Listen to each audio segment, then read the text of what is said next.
Hello, my dear gardening friends. Some of us who grew up in the gardens and they lived through their childhood watching their parents attending to their vegetable gardens or their mom raising beautiful blooms in the garden. They have that intuitive knowledge of how plants grow and how gardens live. But there are folks who would love to have this mysterious green thumb. And they don't know where to begin because for whatever reason, one reason or another, they never had time to spend in the garden. They never had that chance. So this video is for those folks. And how is it that you can acquire this green thumb?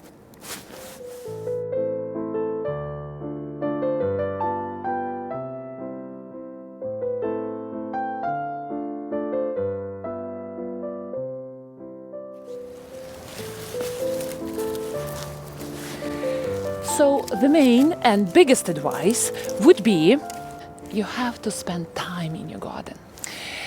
When we want to get to know someone, what do we do? First thing, we want to spend time with that person, right? So the same thing with the green inhabitants in our gardens. If you do yourself a favor, you get up in the morning or you come back from work, you had a difficult time at work, do yourself a favor, pick up your favorite cup of coffee or juice or something and go for a walk in your garden. You would be able to observe plants this way, and you would be able to see that plants don't always look the same. There is a big gap between a very healthy plant, which you just moved into your garden, which was nurtured professionally in the nursery, and the dead plant. So the gap between these two stages takes some time for plant to go through. And if you will learn to see that there is a slight difference in a plant, that it looks a little bit unhappy, you would be able to intervene and avoid the death of your plant and avoid this big discouragement, then you're not good for garden. You will have this boost of confidence that you helped your plant, you did something and plant responded and came back to life or became better looking. Those droopy little leaves straighten up again and plant is happy basking in the sun. So this would be my biggest advice to the beginner gardener who has no idea what garden is and how to take care of that garden. Go and observe your garden every day and do it for some good consistent time, at least for the season. If you live in temperate zones where we have spring, summer, autumn and winter, go and observe your plants through 4 different seasons. Of course, all of us are busy and we have busy schedules, but that's the ideal situation where you can go and look at your plants, how they transition from season and season. And then you will get this knowledge that suddenly you will realize that plants take care of themselves as long as their basic needs are met, and it's up to you to provide the basic needs in the garden. The basic needs would be sun, water, sometimes it's altitude where we live, but not very often, and the planting zone. So when you go into the gardening, my advice would be look into hardy plants which can take care of themselves, and very often those plants take care of themselves despite your mistakes. You know what? There is always a temptation when you have a lot of resources, enough resources, and you have overpowering amount of land to hire the landscape company and let them take care of this garden. That's a great thing to do if you okay with that. But that's not the way to acquire green thumb and to really get to know your plants in the garden. So do yourself a favor. If you're after garden knowledge, you have to realize that you have to run at least some property of your garden yourself. Because landscape companies, what they want to achieve, they want to have hardy plants in your landscape which are not going to die on them and they have to replace them. So they are stocking your garden with very average looking plants which you can find in every garden around your area. And then they make sure that everything is disease free, weed free, grass is clean, grass is green, and your garden is the same day after day, month after month. They're not really big into flowers, annuals and perennials. So for some people, that's fine. And very often That's why our gardens look the same street after street, because professional landscape companies are taking care after them. But if you are not into that, you want to enjoy your garden and and have that intuitive knowledge in your garden, you have to do it yourself. And here comes the big fear, the fear of failure. Believe me, I had that fear too. I was a beginner gardener, and I remember that I would bring this plant into the garden and I would be, gosh, what do I do with it? What if it dies? Well, guess what? The death of the plant is an experience too. And if you don't want to start with, and of course, you don't want to start with expensive plants, if you're real as a beginner gardener. I can't say that I was a real beginner gardener because I grew up in Ukraine on the farm. And I was looking at my parents attending vegetables. I was harvesting carrots and apples and potatoes. So I already had that intuitive knowledge. I never ran my own garden when I began, so that was a little bit stressful. But for those folks who really don't know, I would advise to start with very hardy plants. And the best way to go would be to start with annuals. Because how can you kill an annual? You really have to try not to water an annual. That's probably how you kill it. Or you put the annual into the shade. That's how you kill it. But at the end of the season, annual dies, because that's the nature of annual. Annuals bloom themselves to death and they cease to exist in the fall. So if you make a mistake, you don't water that annual and you kill it, let's say 2 months earlier, not a big deal. You don't have annual in your garden, but you don't worry about this big mistake you made. And you turn around, you buy another annual, and you avoid the mistake you made, you learned from your mistake, and now you have something flourishing.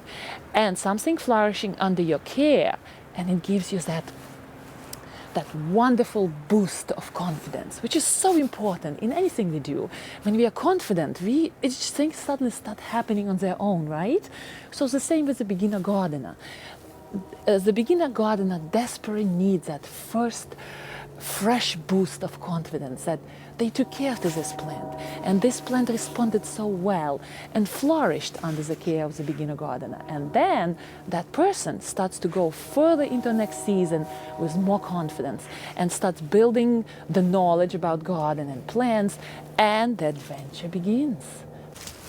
You know what? I have here winter growing, which I introduced, and there is a lot of things going on right here in this patch of land. Winter I like, it's a little bit aggressive here, maybe probably too much, and we have mints growing here, and they are just taking over, so I'm weeding them out. I'm talking to you and I'm weeding them out. But coming back to our green thumb. You know what, sometimes people think, oh gosh, I don't have a big garden, I just have a back porch, and how can I acquire a green thumb that way if I don't have a big land to garden? And you know what my advice would be? You are so lucky that you have just a back porch, because you can experiment with just a small number of plants. You're not going to kill a lot of plants, and you wouldn't be stressed out that you have to start to take care after the big land right away. You can acquire your gardening knowledge from the small porch, just taking care after several plants and observing them day after day.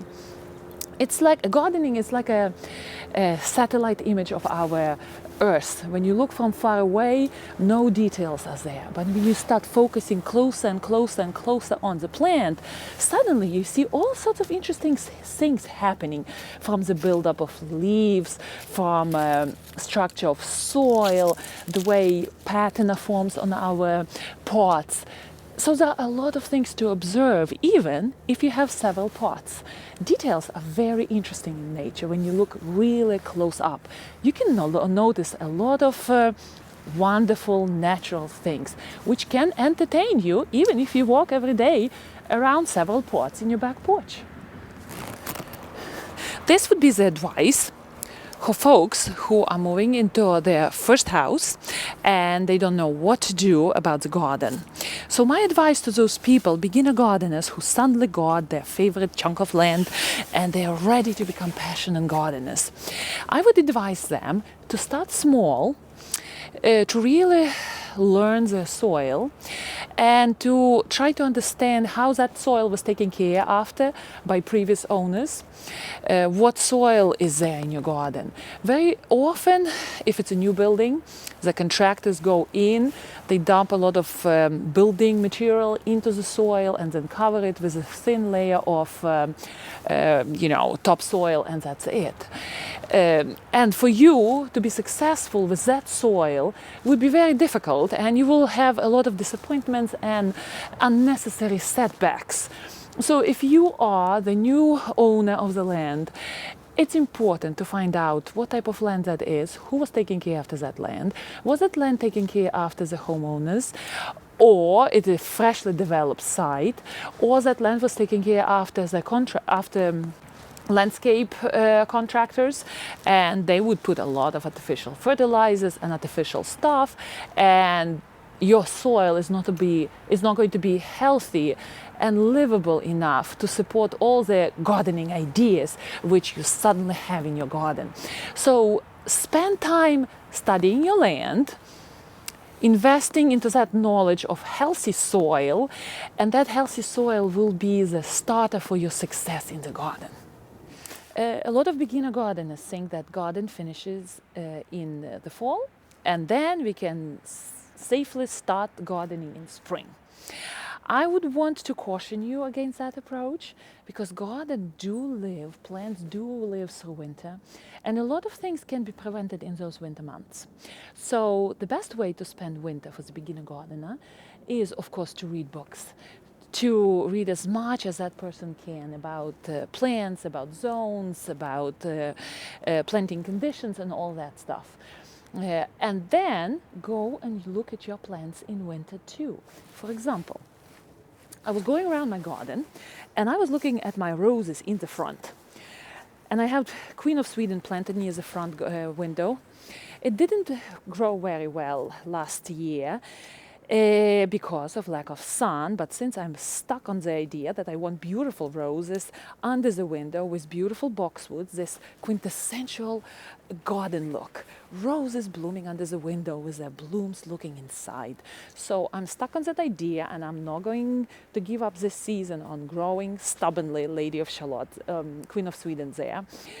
But I noticed during this winter storm, we have some sort of a strong wind tunnel in front of our house. And those roses, I was looking at them through the window, and I realized that one of them is being rocked by wind. Now, if I wouldn't be looking at that rose in the winter, I wouldn't notice that. And that rose probably would be dead by spring without my help. So what I did, I went ahead and I cut all the top branches. I lowered the height of the rose half, and I took away all the leaves, not to create any extra barrier for the wind to rock the rose. And also, when the soil will become a little bit warmer, what I'm going to do, I'm going to put more of compost around the root ball of those roses for them not to rock. But again, if I wouldn't be looking at those roses in winter, if I would be saying to myself, okay, garden is closed, the opening is April 1st, I would never notice that change in my rose, and the damage would be maybe irreparable. So my point is, look at your garden in winter too. There is also a temptation, if we have a small piece of land, to be over-enthusiastic and overdo it, overfeed, overallow our plants, and just pamper them to death. So the last advice in this video would be, let nature take its course, and as long as the natural needs of your plants are met, don't go further into giving extra special fertilizer, extra special sprays and this and that to make sure that your plants are 100% surviving. Keep that in mind. Remember, plants lived and took care of themselves without you for many thousands of years, and they have great surviving mechanisms as long as their basic needs are met. Another thing is, I just remembered, another thing is, plants usually will tell you that they are unhappy, and how you can say that they're unhappy by constantly observing them. This way you would be able to notice the difference.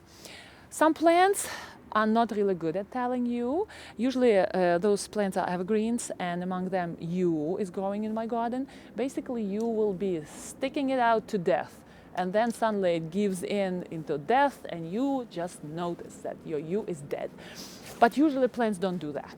They tell you. They tell you that they're unhappy, and they tell you for maybe for a week or two, depending on how big your plant is. So you have this time to intervene, to make a difference, and save the plant. So, my dear beginner gardeners, I think you are able to tackle another project in your life, such as garden around your house. And I hope this video was helpful to get for you to get that mysterious green thumb and start enjoying your gardens. So do subscribe to my channel. Happy gardening, and I will see you next time.